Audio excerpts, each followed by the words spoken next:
Hello everybody, it's been a while since I made a video, and this is a video response to question for deity of Christ believers. I am a Christian, so I'm one of those people that he's asking this of, and so I'd like to answer the question. What he does here is he has the Chalcedonian Creed of 451 AD, and he reads it, and then he asks a question, and the question at the end is this. Did the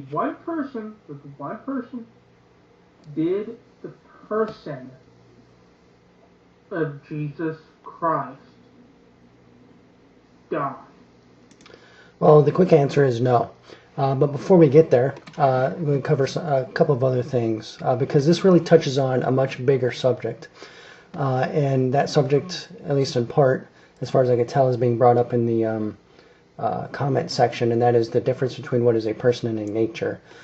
Because in the video, you seem to equate both person and nature as one and the same thing, and they're both two different things. However, even if you equate them as one and the same thing, that doesn't matter because neither one, the person nor the nature, dies when you die. Only your body dies, and I'll explain that in a second. Now, looking at your profile here on YouTube, Mensil89, it looks like you're a Jewish person, so this should be fairly easy. In fact, you should already know the answer to this.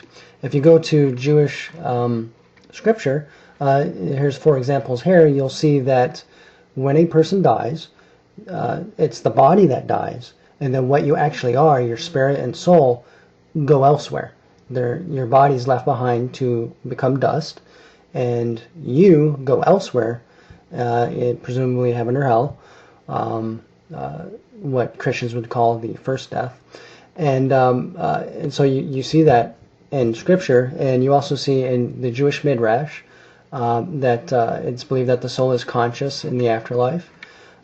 Josephus in the Wars of the Jews, speaking of the Essene sect of the Qumran people, the Dead Sea Scroll people, says that they believe that the dead souls are immortal and continue forever. So did the person die on the cross? Jesus' person? No. Persons don't die, and neither do natures. Bodies die. That's it. So it was Jesus' body, his human body, that which died. This leads to the question, are you your body? If you depart elsewhere and leave your body behind, then obviously no, you're not your body. If you lose your arms and legs, are you less you? No. What body parts must you lose to be less you? None. You are not your body.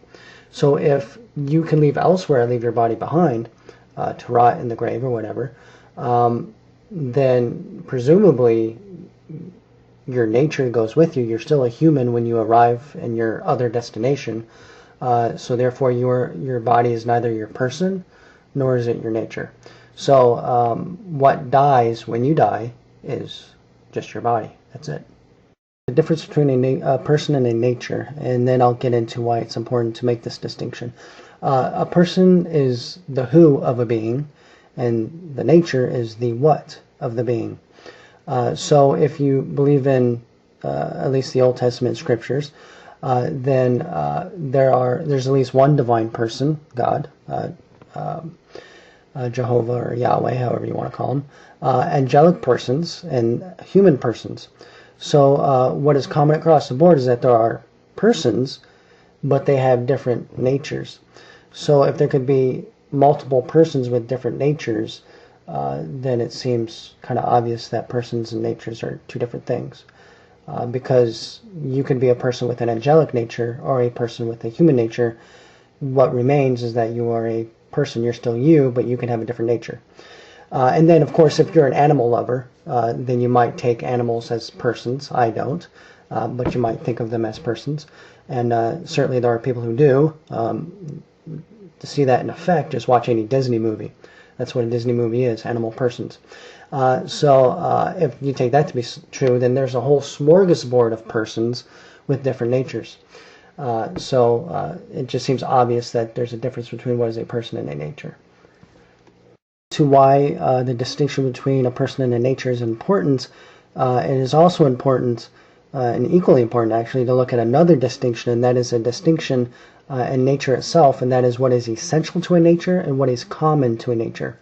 For example, 2 arms. You have 2 arms. If you were to lose both your arms, I presume, by the way, that you have two arms. But if you were to lose your two arms, are you less human? No, you're just as human with your arms as you are without your arms. So having two arms is not essential to human nature. It is merely common to human nature. Take sin, for example. Adam and Eve did not sin for who knows how many years in the garden, and they maintained their humanity the whole time. So it is not essential to human nature that we sin. It is merely common that we do. And then again, the whole body thing. If you leave your body behind to become dust, and you and your nature continues on elsewhere, then it would seem that a body is not essential to human nature. It is merely common. So anything attached to the body, eating, is essential to the body, but not to the nature. Sleep, and so on and so forth. So there's a lot of things that we take, that we seem to assume is essential to human nature, but isn't. It just seems actually, as it turns out, to be merely common to a nature. Okay, so the question that you might be asking now is, what is essential to human nature? And it seems that things like rationality, relationality, emotion, will, moral agency. And so when you realize this, it seems obvious that, at least it appears, that the human nature is a subcategory of the divine nature. And of course, the Jewish scriptures say that man is made in God's image. And, and this is a very good point to be made, because a lot of people say that Jesus can't have a human nature and a divine nature because both natures are opposites. But when you compare what they're making as opposites, such as God doesn't eat, man does, God doesn't sleep, man does, so on and so forth, what they're comparing are things that are common to human nature, not what are essential to human nature. So when you look at what's essential, it appears that human nature is a subcategory of the divine nature. Okay, so the big point to bringing up all of these distinctions is to lead to the big question. And that question is this: is it essential to a nature that the person with that nature not also have another nature? Is it essential to human nature that the person not also have a divine nature? Is it essential to divine nature that the person not also have a human nature? Or is it merely common? It seems common that persons with human nature do not also have a divine nature. And it is also common that persons with a divine nature do not also have a human nature. However, neither nature seems to cancel each other out, especially since one is a subcategory of the other. So there's nothing about either or that would make it essential that the person not also have another nature. So the incarnation is not only coherent, but there's nothing about it that would suggest it's not doable. So this leads us back to the original creed that was brought up. The Macedonian Creed says, one and the same Christ, Son, Lord, only begotten, to be acknowledged in two natures, inconfusedly, unchangeably, indivisibly, inseparably, the distinction of natures being by no means taken away by the union, but rather the property of each nature being preserved. So one person, two natures, completely coherent. And when he died, the person and two natures went elsewhere, and the body is what died.